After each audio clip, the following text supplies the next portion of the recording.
Well, we're waiting to find out exactly what President Obama meant by saying he was going to take executive action on immigration reform in that meeting coming from the Rose Garden yesterday. And today, Republicans are warning the president he better watch his step as he plans that executive order. Just a few hours after the Supreme Court pruned back the Obamacare's contraception mandate and days after the High Court slapped the president's executive action on recess appointments, the commander-in-chief took to the White House Rose Garden to say he's going it alone again. And he has no choice since the GOP won't act on that bipartisan Senate immigration bill.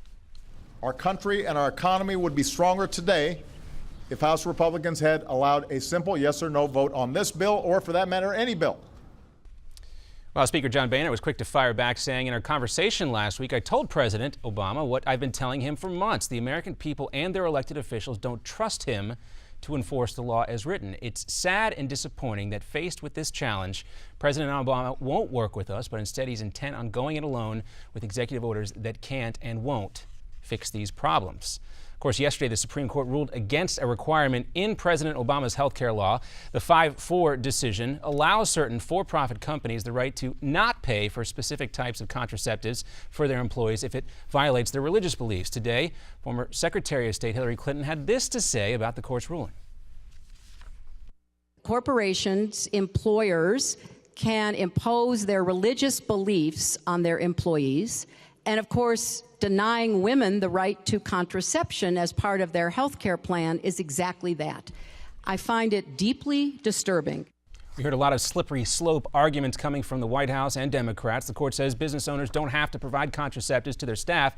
Again, if it violates the religious beliefs of the business's owners, the ruling means the Obama administration must find a different way to provide free contraception for some working women. Meantime, we turn our attention to New Orleans, where police are asking for the public's help in identifying 2 shooters and a 3rd person of interest who appear in separate surveillance videos recorded Sunday night during a gunfight that injured 10 people on Bourbon Street. 5 remain hospitalized.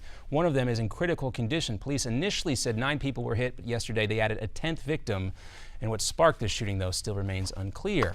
We're also keeping a close eye on the first tropical storm, potentially of the 2004 Atlantic hurricane season. It's expected to form later today and could affect the Carolinas over the weekend. As of 8 a.m. this morning, the system remains nearly stationary with maximum sustained winds of 35 miles per hour. It's located about 95 miles southeast of Cape Canaveral in Central Florida. The tropical storm watch has been issued for the coast of East Central Florida from Fort Pierce all the way up to Flagler Beach. But you can see the cone there that they are projecting from NOAA, the National Weather Service, where it shows the hurricane could move.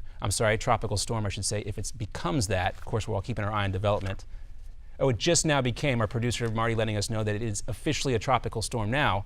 So, of course, this is developing, guys, and we'll keep you updated on this and many other stories as we move ahead. JD. Now, about those executive orders, we could get another one from President Obama. He and his wife, Michelle Obama, held a LGBT reception at the White House last night. The president welcomed members of the gay, lesbian, bisexual, and transgender community to mark the end of Pride Month. President Obama says his administration remains committed to passing the Employment Non-Discrimination Act, which protects gay workers. So we've got a lot to be proud of, but obviously we can't grow complacent. We've got to defend the progress that we've made. We've got to keep on reaching out to LGBT Americans who are vulnerable and alone and need our support. First Lady rocking a headband there. Now, again, despite accusations by the legislative and judicial branches, actually announcements of those 2 branches of government, they say President Obama has overreached his powers through those executive actions again. The president saying yesterday that he plans to sign another executive order to protect those transgender federal employees. This would apply to new federal contractors. Also, take a quick look at this. Severe weather pounding areas of the Midwest. High winds blew down a building in Fairfax yesterday, killing 1 and trapping several other people inside. The relentless storms, including tornadoes, roared through western Missouri. You can see the lightning strikes there. This comes after outbreaks of severe weather passed through Iowa, Kansas, and Illinois over the weekend. I believe this video, even though it has the call letters from a Phoenix station, is coming to us from Chicago, Illinois, the Wills Tower, I believe, there. But of course, severe weather problem in the Mideast. Also keeping an eye on that tropical storm now that has developed Arthur off the East Coast. Well, hopefully, again, there's going to be better news for the U.S. Then we've seen weather problems. Here they are training, getting ready for their big game against Belgium today. The big news, U.S. striker Jozy Altidore will be, quote, ready and available for today's game. He's missed the last 2 matches. He's a very important player in terms of U.S. scoring capabilities, so we'll see if Altidore plays. Now, a win over the Belgian team would send Americans to the quarterfinals of the 2014 World Cup. U.S. coach Jurgen Klinsmann says he's confident that his team will perform well, but he's expressed concerns over the Algerian referee assigned to the match. You may remember the U.S. was eliminated by Algeria from World Cup play in 2010.